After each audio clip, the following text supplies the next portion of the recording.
ಶ್ರೀ ಗಣಪತಿ ಶಾರದಾ ಗುರುಭ್ಯೋ ನಮಃ.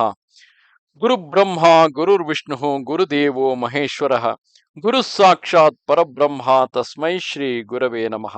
ಶ್ರೋತೃಗಳಿಗೆ ಸ್ವಾಮಿ ಶ್ರೀ ಬ್ರಹ್ಮಚೈತನ್ಯ ಸದ್ಗುರು ಗೋಂದಾವಲೇಕರ್ ಮಹಾರಾಜ್ ಇವರ ಪ್ರವಚನಗಳ ಕನ್ನಡ ಭಾಷಾಂತರಕ್ಕೆ ಸ್ವಾಗತ. ಇಂದಿನ ವಿಷಯ ಸದ್ಗುರುಗಳು ಹೇಳಿದಂತೆ ನಡೆಯಬೇಕು. ಶುದ್ಧ ಭಾವನೆ ಅಂದರೆ ಪ್ರತಿಫಲಾಪೇಕ್ಷೆ ಇಲ್ಲದೆ ಇರುವುದು ಅಥವಾ ಫಲವನ್ನು ತ್ಯಜಿಸುವ ಇಚ್ಛೆಯಾಗಿದೆ. ಭಕ್ತಿಯು ಹೀಗೆ ನಿರಪೇಕ್ಷವಾಗಿರಬೇಕು.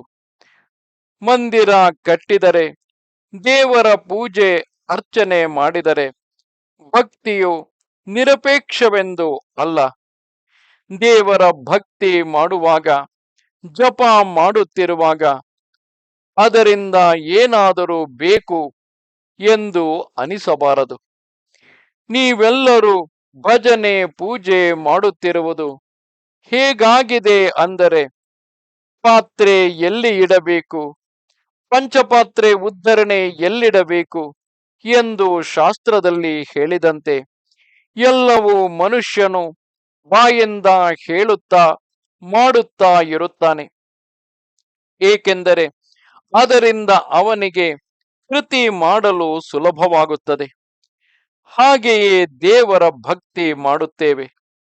ಆದರೆ ಅದು ಕೇವಲ ಮಾಡಬೇಕೆಂತಲೋ ಅಥವಾ ನಮ್ಮ ಮನೆಯ ಸಂಪ್ರದಾಯವೆಂತಲೋ ಮಾಡುತ್ತೇವೆ. ನಮಗೆ ದೇವರಲ್ಲಿ ಪ್ರೀತಿ ಇದೆ ಅಂತಲ್ಲ. ಒಬ್ಬ ಹುಡುಗನು ಗೆದ್ದನು. ಅವನಿಗೆ ಅವನ ತಂದೆಯ ಪತ್ರಗಳು ಬರುತ್ತಾ ಇದ್ದವು. ಅವನು ಪತ್ರವನ್ನು ಓದಿ ದೇವರ ಮಂಟಪದಲ್ಲಿ ಇಡುತ್ತಿದ್ದನು. ಇನ್ನೊಂದು ಪತ್ರ ಬಂದಾಗ ಅದನ್ನು ಓದಿ ಹಿಂದಿನದನ್ನು ಬಿಸಾಡಿ ಬಿಡುತ್ತಿದ್ದನು.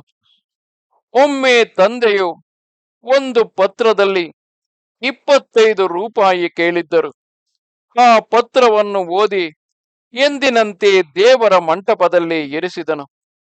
ಅನಂತರ ಕೆಲವು ದಿನಗಳಲ್ಲಿ ತಂದೆಯ ಕಡೆಯಿಂದ ಓರ್ವ ಗೃಹಸ್ಥನು ಬಂದು ಕೇಳಿ ಹೇಳಿದನು, ನಿನಗೆ ನಿನ್ನ ತಂದೆಯ ಪತ್ರ ತಲುಪಿತೆ? ಅದಕ್ಕೆ ಅವನು ಹೇಳಿದ, ತಲುಪಿತು. ಅರೆ, ಮತ್ತೆ ನಿಮ್ಮ ತಂದೆಯವರಿಗೆ ಹಣ ಏಕೆ ಕಳಿಸಲಿಲ್ಲ ಎಂದು ಆ ಗೃಹಸ್ಥನು ಕೇಳಿದಾಗ ಅವನೆಂದ, ಅದಷ್ಟು ಬಾಕಿ ಇದೆ ನೋಡಿ. ನಮ್ಮದು ಹಾಗೆ ಆಗುತ್ತದೆ. ನಾವು ಕೃತಿಯನ್ನು ಮಾಡುತ್ತೇವೆ, ಪೂಜ್ಯ ಭಾವ ಮುಂತಾದವನ್ನು ಇರಿಸುತ್ತೇವೆ.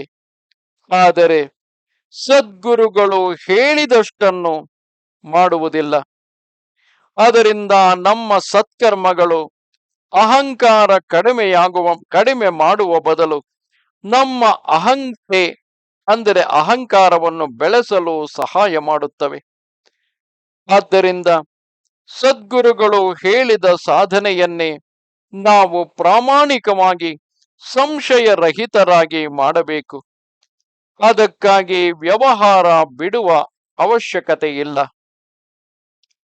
ನಾವು ವ್ಯವಹಾರವನ್ನು ಬಿಡಬಾರದು, ಆದರೆ ಅದರಲ್ಲಿ ಮುಳುಗಬಾರದು. ಯುದ್ಧದಲ್ಲಿ ಸಾರಥಿಯ ಕೈಯಲ್ಲೇ ಎಲ್ಲವೂ ಇರುತ್ತದೆ. ಅವನು ಲಗಾಮು ಹಿಡಿದುಕೊಂಡು ಎಚ್ಚರವಾಗಿ ನಿಂತಿರುತ್ತಾನೆ ಮತ್ತು ಯೋಗ್ಯವಾದ ಸ್ಥಳಕ್ಕೆ ರಥವನ್ನು ಒಯ್ದು ನಿಲ್ಲಿಸುತ್ತಾನೆ. ಯುದ್ಧ ಮಾಡುವವನ ಕೆಲಸ ಕೇವಲ ಸರಿಯಾದ ದಿಕ್ಕಿಗೆ ಅಥವಾ ವ್ಯಕ್ತಿಯ ಮೇಲೆ ಬಾಣವನ್ನು ಬಿಡುವುದಾಗಿದೆ. ಹಾಗೆಯೇ ನಮ್ಮ ಇಡೀ ಜೀವನವನ್ನು ಒಮ್ಮೆ ಸದ್ಗುರುವಿನ ವಶಕ್ಕೆ ಒಪ್ಪಿಸಿದಾಗ ಅವರು ಹೇಳಿದಂತೆ ನಡೆಯುವುದೇ ನಮ್ಮ ಕರ್ತವ್ಯವಾಗಿದೆ. ಯಾರು ಜಗತ್ತಿನ ಆಸೆ ಬಿಟ್ಟಿರುವರೋ ಅವರ ಪ್ರಭಾವವು ಹಾಗೆಯೇ ಆಗುವುದು ಎಂದು ಗಮನಿಸಬೇಕು.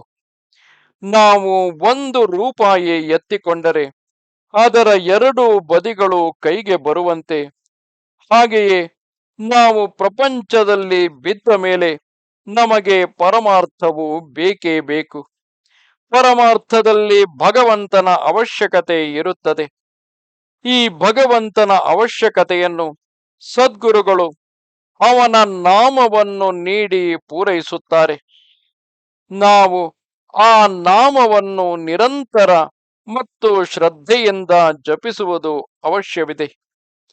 ಹೀಗೆ ನಾಮದಲ್ಲಿ ಅಖಂಡವಾಗಿ ಇದ್ದರೆ ಪರಮಾರ್ಥ ಸಾಧಿಸುತ್ತದೆ, ಭಗವಂತನ ಅವಶ್ಯಕತೆ ತೀರುತ್ತದೆ, ಪ್ರಪಂಚದಲ್ಲಿ ಸಮಾಧಾನ ಸಿಗುತ್ತದೆ ಹಾಗೂ ಹುಟ್ಟಿ ಬಂದದ್ದು ಸಾರ್ಥಕವಾಗುತ್ತದೆ. ಗುರುಗಳ ಮೇಲೆ ವಿಶ್ವಾಸವಿಟ್ಟು ಜಿಗುಟುತನದಿಂದ ಮತ್ತು ಪ್ರೇಮದಿಂದ ನಾಮ ಜಪಿಸಬೇಕು. ನಮಸ್ತೆ ಶಾರದೆ ದೇವಿ ಕಾಶ್ಮೀರ ಪುರವಾಸಿನಿ ತ್ವಾಮಹಂ ಪ್ರಾರ್ಥಯೇ ನಿತ್ಯಂ ವಿದ್ಯಾದಾನಂಚ ದೇಹಿಮೆ. ನಮಸ್ಕಾರ.